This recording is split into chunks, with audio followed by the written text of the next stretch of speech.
decía esa fórmula para ver más o menos de dónde salió. Ah, Yo sé bueno, que lo sí. explicó en el movimiento rectilíneo cuando era de los automóviles y eso, pero de esta no lo puede captar. Bueno. Mientras tanto te puedo dar, podemos hacer una especie de revisión de lo que ya habíamos discutido y en qué nos estamos basando para armar lo que estamos armando ahora. Cuando trabajamos con movimiento rectilíneo uniformemente variado, trabajamos en el sentido horizontal. Acá trabajamos con un eje X horizontal. Había en algún lado una posición inicial a la cual le asignábamos el valor 0. Dijimos que ahí es donde se ubicaba el observador. Y desarrollamos dos ecuaciones para describir el movimiento de un objeto. Vamos a volver a poner acá el autito clásico que hacemos siempre, que relaciona, por un lado, lo que ocurre con la posición en función del tiempo, y por otro lado, de forma complementaria, pero también muy importante, que nos dice qué pasa con la velocidad en función del tiempo. Entonces, tenemos que describir acá varias cosas. Por un lado, cuál es la velocidad que tiene el objeto en función del tiempo, qué aceleración tiene el objeto si es que tiene alguna, y también qué posición tiene. Entonces, ¿con qué variables trabajamos? Posición, que depende de t,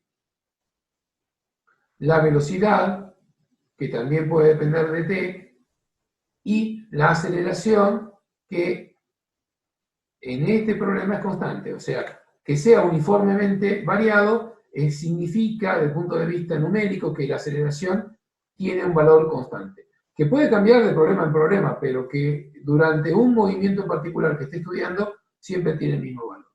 Cuando analizamos esto en detalle, vimos dos ecuaciones. Una que me dice cómo cambia la velocidad en función del tiempo, y era la velocidad inicial más aceleración por tiempo, y cómo varía la posición en función del tiempo, que era igual a la posición inicial más la velocidad inicial por el tiempo, más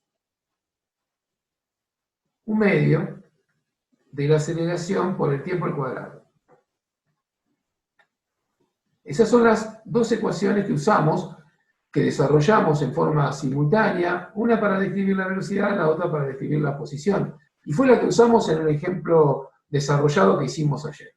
Todo esto es válido para qué tipo de movimiento. Uniformemente variado, o sea que lo único que le voy a reclamar a este movimiento es que sea rectilíneo, es decir, que no tenga curvas, y que la aceleración sea constante. Entonces, en lo que estamos desarrollando ahora, esas dos situaciones se presentan. Cuando trabajamos con el objeto que cae o se mueve verticalmente bajo la acción de la gravedad, el movimiento es rectilíneo. La única diferencia significativa que voy a tener es que el análisis anterior era en un movimiento horizontal, bueno, ahora es en un movimiento vertical. Entonces voy a usar un eje Y en lugar de un eje X, este era X, bueno, ahora se llama Y. Voy a tener igual que antes una posición 0, voy a tener igual que antes una posición inicial en donde estaba el objeto al principio. Esto también, obviamente ya no va a ser un autito que voy a tirar, pero el objeto que esté en vuelo libre por acción de la gravedad va a estar inicialmente a una cierta posición inicial, llamémosle de esa forma, que en el fondo se puede interpretar como una altura inicial, esto es la posición inicial, y que al cabo de cierto tiempo, disparado hacia arriba, va a tener una altura diferente, que va a depender del tiempo, por supuesto, está ahí, depende de t, y que va a tener una velocidad también dependiente del tiempo. La diferencia significativa entre esto que estoy dibujando acá y el problema del auto es que ahora la aceleración no la puedo cambiar, va a ser siempre hacia abajo y va a tener un valor que por venir de origen gravitatorio la voy a simbolizar con G, y que no voy a poder cambiar. Este valor es siempre el mismo y vale 9,8 metros sobre segundos al cuadrado. Algo que no se presentaba en los problemas de arranque y parada de autos, porque esta aceleración yo la puedo cambiar de problema en problema, ajustada por la acción que el motor o los frenos puedan tener. Esa situación no la tengo disponible en una caída libre o en un tiro vertical. Quien condiciona este valor es el planeta que está abajo, y eso no lo puedo cambiar. O, bueno, lo puedo cambiar si me voy a la Luna, pero normalmente no lo vamos a hacer. Eso no es muy popular todavía. En algún momento será, pero ahora lo hacemos siempre en la superficie de nuestro planeta, y entonces este valor de aceleración no lo puedo cambiar. Entonces, ¿qué es lo que ocurre? Todo esto que estudiamos en el movimiento uniforme, acá sigue siendo válido. ¿En qué sentido? ¿Es un movimiento rectilíneo? Sí. ¿Es un movimiento con aceleración constante? Sí, también. Entonces, estas expresiones, que eran válidas para cualquier movimiento de esa naturaleza, las puedo adaptar a este problema. Entonces ahora, la velocidad, en función del tiempo, le voy a agregar un subíndice i solamente para señalar que estoy analizando el movimiento en el sentido vertical. Es la única función que cumple esta i acá abajo, no agrega ningún concepto adicional ni ninguna idea diferente de la que antes habíamos llamado b, solo que como acá el movimiento era a lo largo del eje x y nunca hice valer ningún otro eje hasta ese momento, no puse bx. Si lo hubiera hecho tampoco hubiera estado mal, solo que en ese momento no cumplía ningún rol agregarlo y yo no lo puse como bx. Pero podríamos haberlo hecho y hubiera estado bien. En este caso le agrego una i solamente para señalar que el movimiento es vertical, pero en realidad si no lo digo y pongo b nada más, es exactamente el mismo problema. Este b, perdón, me estoy anticipando, este b depende del tiempo. Esta velocidad es la velocidad que tiene el objeto que está en vuelo libre, vertical, en función del tiempo, de modo que no queda constante. A medida que pasa el tiempo, esa velocidad es diferente. Si, por ejemplo, la estoy enviando en un tiro vertical, cuando más tiempo pasa, mientras asciende va a ser cada vez menor, después que llegó al máximo y sigue cayendo de forma natural, sin que nadie lo ataje, irá otra vez en aumento, pero esta vez hacia abajo en lugar de hacia arriba. Así que está claro que esta velocidad depende del tiempo, que no es uniforme. Y va a ser igual a ¿quién? A la que haya al principio, B0, observa que hay un B0 acá, así que este también es B0, solo que como es vertical le voy a agregar una I, y voy a tener una aceleración que ahora ya no puede ser cualquiera, como en el caso del auto, sino que está condicionada por la gravedad terrestre y tiene un valor definido, vale 9,8 metros por segundo al cuadrado. Y como está dirigida vertical hacia abajo, y yo considero que el eje positivo es hacia arriba, entonces esta aceleración como vector es negativa, o sea, como componente de un vector es negativa. Así que acá debiera decir menos g por t. Si la comparamos con esta ecuación que está acá, es idéntica, o mejor dicho, entraña los mismos conceptos. Estoy diciendo, la velocidad depende del tiempo y es igual a la inicial más la aceleración por t. Bueno, acá digo que la velocidad vertical, es decir, en la dirección en i, depende del tiempo y es igual a la inicial en i más la aceleración por el tiempo, solo que la aceleración es negativa porque va en contra del eje que considere positivo.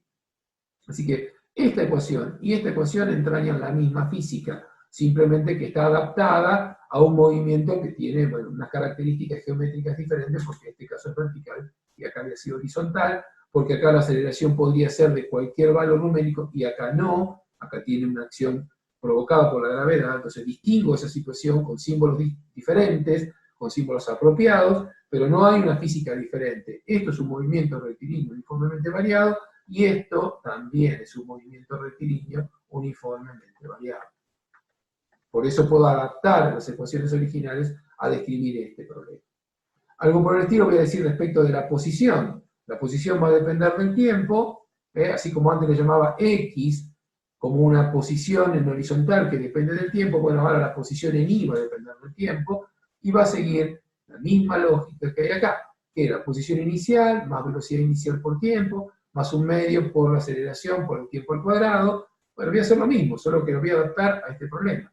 Así que esto va a ser posición inicial, esto es I0, más la velocidad inicial en I, porque el movimiento es vertical, por T, menos, y no más, porque estoy seguro con esta construcción que puse el eje I para arriba, que la gravedad es negativa porque apunta hacia abajo, entonces no tengo que andar preguntándome va con más o con menos. Siempre que ponga el eje vertical para arriba va a ser negativa la gravedad, así que este término va a ser negativo. Acá no va A, sino G, y otra vez se multiplica por t cuadrado, siguiendo la misma lógica, la misma estructura de las ecuaciones que habíamos visto. Estas son las dos que habíamos desarrollado antes de la pausa. A esto lo habíamos llamado ecuación 1, a esto lo habíamos llamado ecuación 2, y son las que me permiten describir el movimiento libre por acción gravitatoria en el sentido vertical. Valen para cuando disparo hacia arriba, valen cuando disparo hacia abajo, y valen si lo dejo caer. En cualquier situación puedo hacer uso de esta expresión.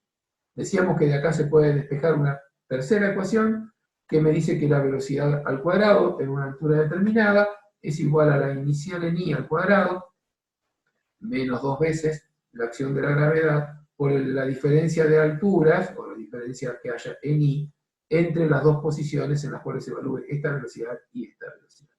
Esta ecuación, muy útil en muchos problemas analíticos, teóricos, y también en muchos problemas de aplicación, y especialmente la característica que más se va a explotar es que no depende del tiempo. Como no depende de t, entonces, ¿qué pasa? Cuando el tiempo no sea dato, pues esta va a venir a auxiliar muy bien todo aquello que podríamos resolver o que no sería posible resolver si el tiempo, bueno, no lo tengo. Bueno, hasta acá creo que habíamos llegado. ¿Está bien? ¿Consultas? Me gustaría saber si esta pregunta original que hizo extender esta charla quedó resuelta. Profe, tengo una duda. Sí. ¿No puede afectar algún desvío, o sea, de la piedra o del proyectil que se tira hacia arriba, no puede afectar el desvío de ese proyectil? Sí puede, pero en ese caso es lo que justamente ahora vamos a empezar a discutir, ya no se encuadra dentro del movimiento vertical estricto, pasa a ser un tiro oblicuo, aunque sea muy estrecho, pero pasa a ser un tiro oblicuo. Y ahora vamos a ver cómo se discute. Ah, ok. Pero sí, Okay. sí, claro que puede pasar. Es más, si va a ser la experiencia, lo normal es que un poquito se te desvíe el disparo, y entonces vos ves que eso que vos querías, que suba por una recta y baje por la misma, es muy difícil de conseguir, porque es muy, muy delicado el tema de que la velocidad de disparo, esta que estoy llamando aquí, V0, a ver si, acá, la que tengo aquí de disparo, esta, bueno, justo me salió mal, vamos a tratar de hacerlo mejor, esta. Entonces, si hay un desvío, esas fórmulas no se pueden aplicar, ¿o sí? No estrictamente, requieren alguna mejoría, pero la mayor cantidad de lo que estamos desarrollando va a seguir sirviendo. Si yo bien, hago el de disparo acuerdo. acá, vertical, para arriba, pero se me desvía un poquito, aunque sea, bueno, ya no va a ser estrictamente un tiro vertical, digamos.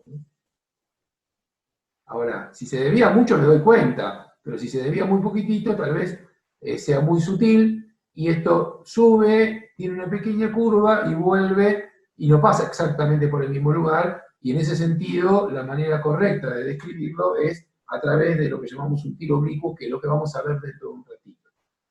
Y en atención a la pregunta que vos hiciste de si estas fórmulas sirven o no, tengo que decirte que van a seguir sirviendo, pero le tengo que agregar algo más. O sea, no es que las tengo que tirar, no es que dejan de servir en absoluto, pasan a ser insuficientes, no es que no sirvan, van a seguir sirviendo, esta fórmula la voy a poder seguir usando, esta también la voy a poder seguir usando, pero voy a tener que describir qué pasa con el desplazamiento horizontal, que acá no lo estoy tomando en cuenta porque estoy suponiendo que el movimiento es estrictamente vertical. Ahora, lo que aprendimos ahora de ascenso y descenso se va a poder describir exactamente igual con estas expresiones. Esta va a seguir sirviendo, la 1 y la 2 van a seguir sirviendo, solo que no va a poder considerar ese desvío lateral que vos estás mencionando. ¿Está bien? Cuando quiera tomarlo en cuenta, le voy a tener que agregar algo que describa ese desvío lateral u horizontal. Pero ese desvío no me invalida esta que hice ahora. Así que no es necesario aprenderse nuevas ecuaciones cuando el movimiento sea con cierta inclinación. Sencillamente le agrego lo que falta. ¿Sí? ¿Está bien? Sí, profe. Gracias. Buenísimo. Bueno, entonces ahora que esto quedó resuelto, voy a desarrollar todos los aspectos teóricos, después vamos a pasar a las aplicaciones, ¿sí? Vamos a ver en esta segunda parte qué ocurre cuando uno tiene un movimiento de tiro oblicuo. Es decir, ahora la idea es más o menos la siguiente. Desde algún sitio, a cierta altura, por acá tengo, no sé, el suelo, acá tengo un disparo y el objeto hace algo así.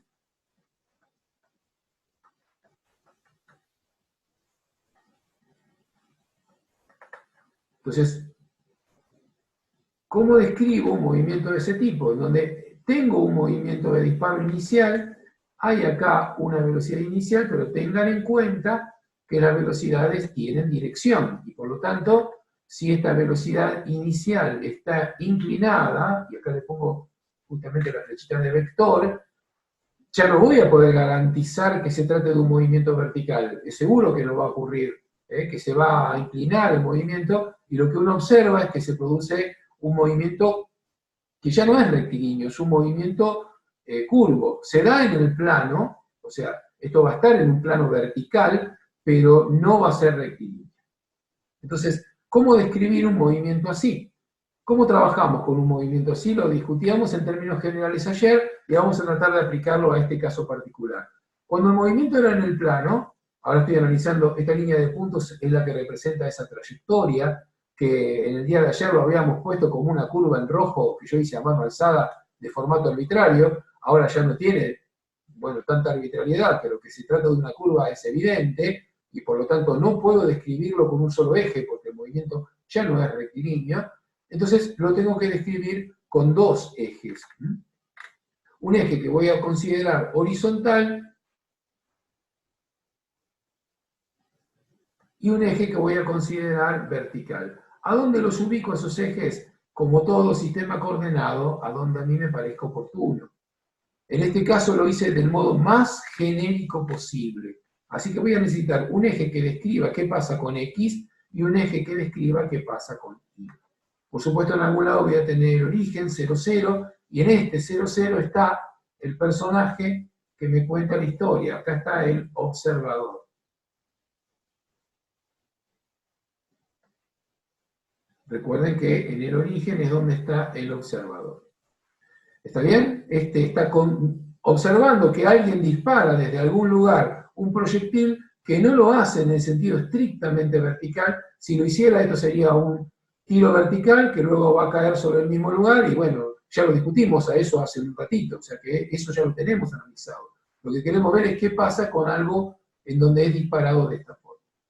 Para resolver este problema, vamos a usar un principio que se llama principio de superposición de los movimientos, y que, digamos, dice algo así. Si yo tengo un movimiento que está formado por dos desplazamientos en forma simultánea, el agregado de un movimiento horizontal adicional no modifica lo que ya ocurría en el movimiento anterior.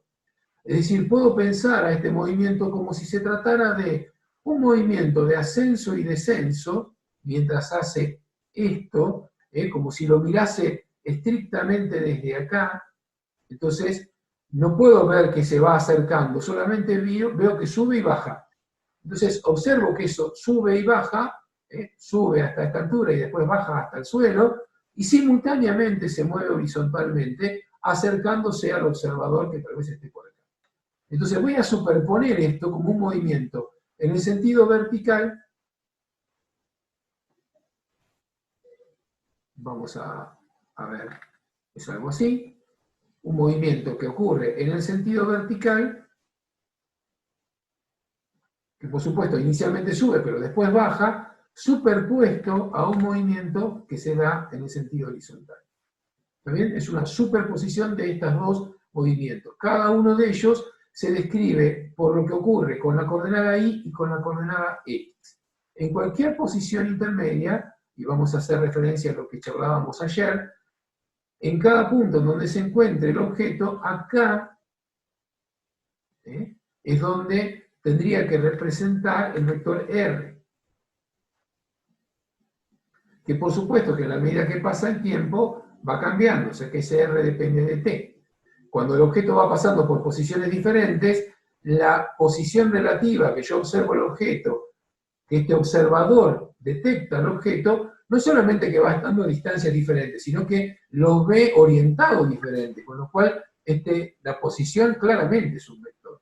Y esa posición la voy a describir como todo vector con dos componentes. Una horizontal, a la cual llamaríamos X, que por supuesto depende del tiempo, y una posición que voy a llamar Y, que también depende del tiempo. Ahora, ¿cómo describir estas dos?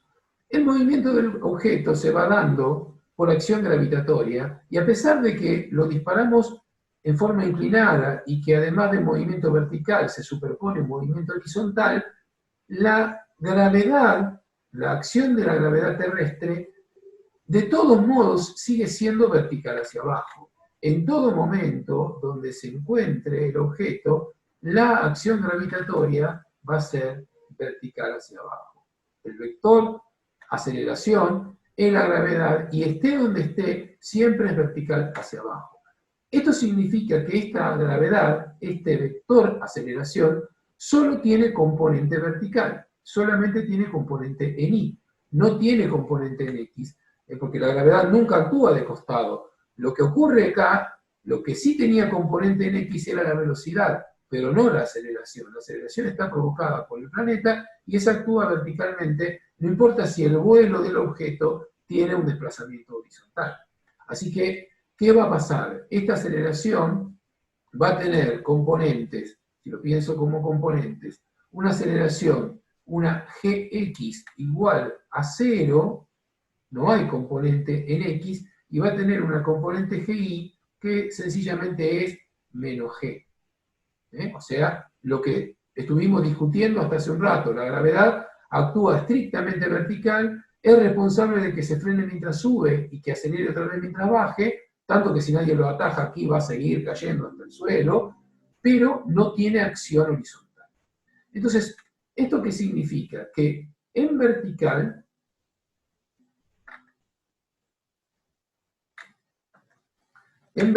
lo voy a describir como un movimiento rectilíneo y uniformemente variado, es MRUB, y en horizontal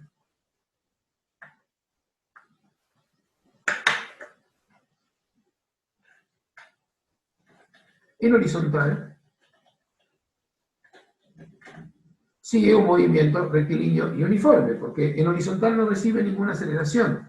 La aceleración actúa estrictamente vertical. En la dirección horizontal no hay acción gravitatoria y no hay más ningún otro agente mecánico que actúe sobre el cuerpo como para decir que se está frenando o se está acelerando en la dirección horizontal.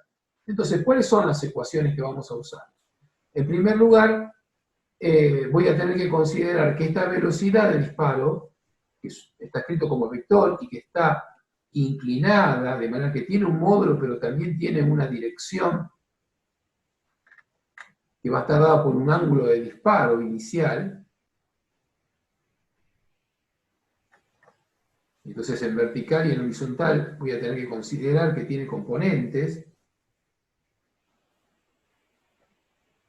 y así que voy a tener que pensar que la velocidad inicial tiene una componente inicial acá, que llamaría B0x, y ahora sí aparece la velocidad inicial en X, que en algún momento alguien mencionó, y acá voy a tener una componente vertical B0y. Así que lo que observo es que este B0 ahora tiene componente tanto horizontal como vertical, y que cuando analice el movimiento vertical voy a considerar solamente la componente vertical de la velocidad, y no toda la velocidad. Como sea, lo que habíamos visto antes para el movimiento libre en la gravedad vertical va a seguir siendo cierto. Quiere decir que entonces la velocidad en i en función del tiempo va a ser igual a b0i menos g por t, que la posición en i, esto es i en función del tiempo, va a ser i inicial más la velocidad inicial en i por t menos un medio de g por t cuadrado. Estas ecuaciones son las que describen el movimiento estrictamente vertical, lo que sería, mientras esto se mueve sobre la curva, sube y baja. Bien, ese ascenso y descenso se describe con estas dos ecuaciones, que observen son las mismas que antes, por eso decía, no es que tengamos que desechar las ecuaciones que vimos antes, solo que se va a agregar esta descripción, lo que sería el avance horizontal, que como lo hace con movimiento uniforme, la velocidad en x va a ser siempre constante e igual a la velocidad inicial en x. O sea que esta parte justamente es constante. Solamente la componente en x, esto es constante. No la componente en y. En y cambia con el tiempo, pero en x no. Y la posición en x será igual. Perdón, otra vez va a depender del tiempo. Vamos a escribirlo bien.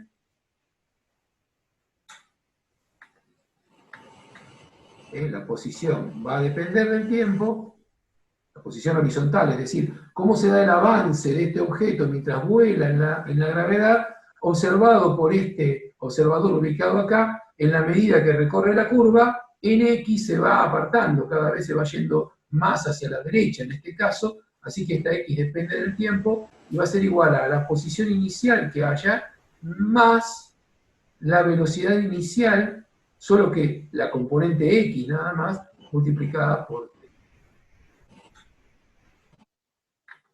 Estas ecuaciones entonces son las que nos permiten describir el movimiento del objeto, ya ahora sí en vuelo parabólico o en tiro parabólico o como un vuelo de proyectil, que es lo que estamos discutiendo ahora aquí.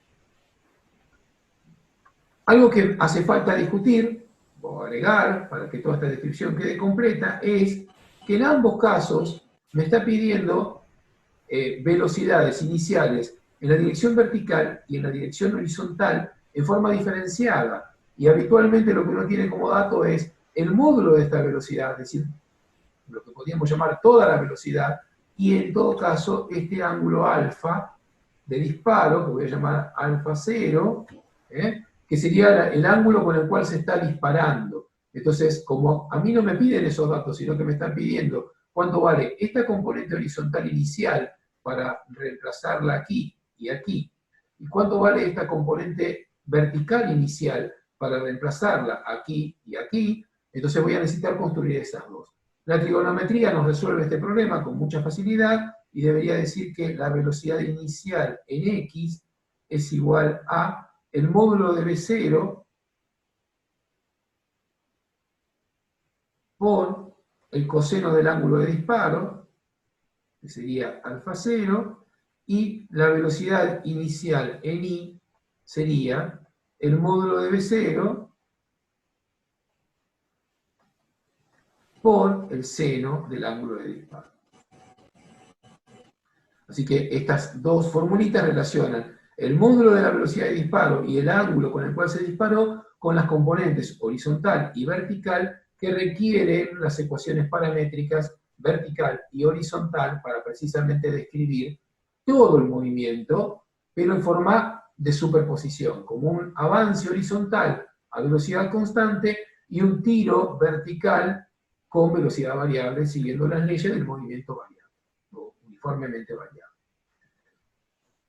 Estas expresiones sirven para discutir todos los problemas relacionados con el tiro vertical y el tiro oblicuo, e inclusive podemos de aquí detectar a qué alcance máximo llega, cuál es la altura máxima que consigue, cuánto tiempo tiene de vuelo, todo cuanto uno pueda preguntarle a un movimiento de estas características, se puede responder, se puede obtener, operando con cierta astucia, y poniendo con cierta destreza esas condiciones, con estas 4 ecuaciones que están acá. Esta es ecuación 1, 2, 3, que en realidad aporta poco, simplemente estoy estableciendo más una realidad física, diciendo que como el movimiento es uniforme, la velocidad en X siempre tiene el mismo valor constante, y finalmente esta ecuación 4 que me dice cómo avanza en la horizontal mientras el movimiento se produce. Entonces, en atención a lo que en algún momento se preguntó, ¿qué pasa si se me produce un pequeño desvío cuando intento hacer el tiro vertical? Bueno, en realidad lo que va a pasar es que este alfa cero que estoy poniendo acá no es estrictamente 90 grados. Fíjense que si este ángulo alfa cero yo lo pongo igual a 90 grados, estoy con una velocidad v0 disparada específicamente en el sentido vertical, no tendría componente horizontal, esta curva que está acá ya no se produce, sino que el ascenso y el descenso sería vertical. De manera que hasta inclusive estas ecuaciones describirían también el caso anterior. Nunca se hace así porque es demasiado complejo el modelo para discutir un problema tan simple. Pero si uno quisiera lo podría hacer. Lo que sí interesa es que si en la práctica real quiero disparar verticalmente hacia arriba, pero se me desvía ligeramente, puedo hacer un análisis de esa situación considerando este estudio, el del tiro oblicuo, considerando, tomando en cuenta que este alfa cero no fue exactamente 90, pero tuvo un valor próximo, digamos, no sé, 88 grados, 89 grados, 85 grados, lo que observe como verdadero ángulo de disparo, y trabajar con esa información y estas ecuaciones y describir de modo más preciso qué ocurrió con ese disparo, que quiso ser vertical, pero en el fondo no lo logré y tuvo un pequeño desvío y al final no vuelve sobre sus pasos, sino que se observa que se desvía ligeramente. No, eso no es otra cosa que esta curva que yo dibujé acá, solo que es más aguda. Eso es todo. Bueno, muy bien. Hasta acá la teoría del tiro oblicuo.